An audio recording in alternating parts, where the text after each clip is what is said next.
আসসালামু আলাইকুম। Breaking stigma with doctor Abdul Kader চ্যানেলে সবাইকে স্বাগতম।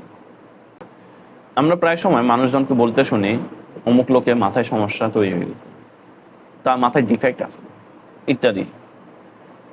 বাংলাদেশের প্রেক্ষাপটে যদি আমরা 10 জন মানুষকে জিজ্ঞেস করি এই কথাটা তারা কি বুঝে, অন্তত ওকে 7-8 জন মানুষ বলবে মাথায় ডিফেক্ট বলতে তারা পাগলামি বুঝাচ্ছে অথবা লোকটা পাগল হয়ে গেছে।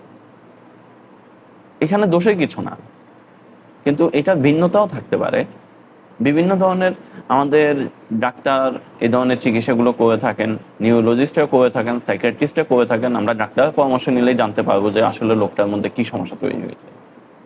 আমাদের সোশ্যাল একটা স্টিগমা অথবা সোশ্যাল একটা কুসংস্কার আছে, সামাজিক কিছু কুসংস্কারের কারণে আমরা যেসব মানুষের মধ্যে একটু পাগলামি স্বভাব থাকে তাদেরকে আমরা সমাজ থেকে দূরে এক ঘরে করে ফেলি। কিন্তু একজন ডাক্তারের পরামর্শ নিলে যদি উনি সঠিক চিকিৎসাটা পায়, তার এই সমস্যাটা কাটিয়ে ওঠা সম্ভব। এখন কাকে দেখাবেন? নিউরোলজিস্টকে দেখাবেন নাকি সাইকিয়াট্রিস্টকে দেখাবেন? দেখুন, আপনার যদি মাথা ব্যথা থাকে, সাথে আপনার যদি জ্ঞান মাত্রা কমে যায়, আপনি যদি ঠিকমতো কথা বলতে না পারেন, আপনি যদি কাউকে না চিনতে পারেন, আপনার যদি হাতে পায়ে দুর্বলতা তৈরি হয়, হাত পা নাড়াতে না পারেন, বোধ শক্তি অথবা অনুভূতি শক্তি যদি কমে যায়, তখন আপনাকে যেতে হবে নিউরোলজির কাছে। অপরদিকে আপনার সারাদিন মন খারাপ, বিষণ্ণ, মেজাজ খিটখিটে হয়ে আছে, কারো কথা ভালো লাগতেছে না, কাজে কর্মে মন বসাতে পারছেন না, খাওয়া দাওয়ার রুচি আসতেছে না, মনোযোগ ধরে রাখতে পারতেছেন না, সারাক্ষণ ছটফট ছটফট করছেন, তখন আপনাকে যেতে হবে সাইকিয়াট্রিক কাছে। এগুলো বেসিক কিছু জিনিস আপনাকে বললাম।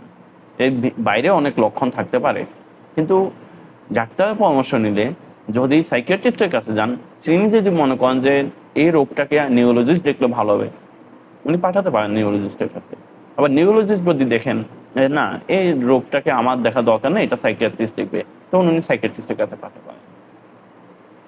সাইকিয়াট্রিস্ট এবং নিউরোলজিস্ট দুইজনেরই কাজ হচ্ছে ব্রেন নিয়ে।